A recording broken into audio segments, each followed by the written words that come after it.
Hey there, Alan Matthews here from Classical Guitar Shed, and in this video we're going to answer the question, do I have to play with consistent fingerings when I'm playing my classical guitar pieces? Do I have to use the same finger for the same note every single time, or can I wing it as I go along and do what comes natural? And we'll answer that in just a second. So do I have to be consistent with my fingerings? And the answer is absolutely not.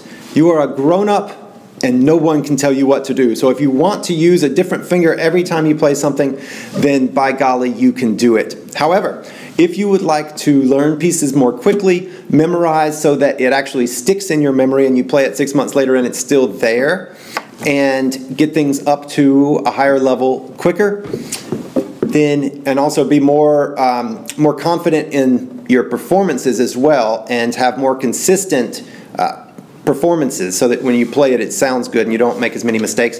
Well then, if you want those things, then yes, you probably should use consistent fingerings. So before we go any further, what am I talking about here? Well, in classical guitar music, we oftentimes see on the music, use the one finger for that note. Over here, 1, 2, 3, 4. Use the one finger, use the forefinger, and then in the right hand as well. And this is where most people fail to, they might get the left hand fingerings, but then they don't play with consistent right hand fingerings. And that, so then it's whatever finger gets to it is the one that plays it.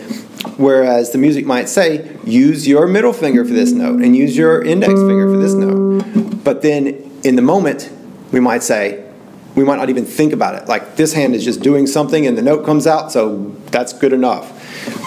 There's a big disconnect with most players knowing what their right hand is doing. So much attention is going towards where do I put my left hand finger, and just what is the note? That's the squeaky wheel. That's the one that we notice more.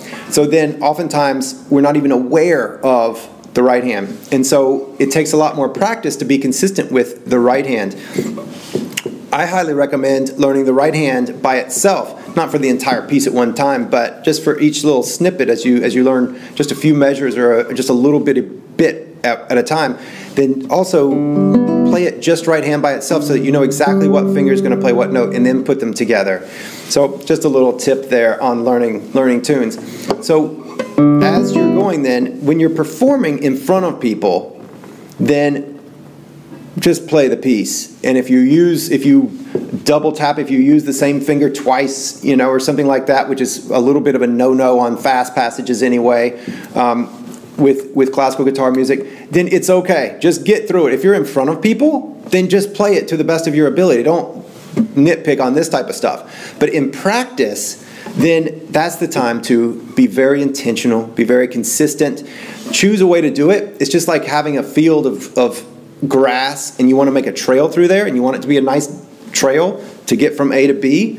Well then, the very best way to do that and the quickest and most effective is going to take the same track every single time, instead of winding around this way and that every single time and then hoping that eventually there's some sort of method or some sort of trail there. Instead, pick the trajectory, pick the straightest point between A and B, and just go back and forth on that and just dig that groove down into your brain. And then that will help you to learn the piece quicker. It'll also train your muscle memory so that if you blank out and just like forget where you are for a second, then you'll have a better chance of continuing. You'll have a better chance of your hands just taking over and doing their thing for just a second so you can get your brain back into the game. And this happens you know, this happens all the time with players. So it's a insurance policy to save yourself in performance. And even if you're just performing for your family or for a friend or for the dog or whoever, then it's still, if you're going to do it right, use consistent fingerings. That's the bottom line. So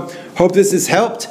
Hope this has motivated you to slow down a little bit, which is oftentimes the very first thing. Pay attention to this hand down here. You have to look down at it sometimes. That's okay. You have to step away from the piece and work on the piece instead of just playing the piece. Then that's okay too.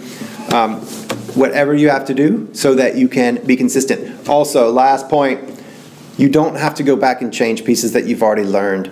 But going with your next piece, the next new piece that you learn, the next music that you learn, then just do it with consistent fingerings. It might be difficult to do it with older pieces because you already have different muscle memory set up. So Just let them be okay like they are. Enjoy playing them, do whatever, and it's perfectly fine.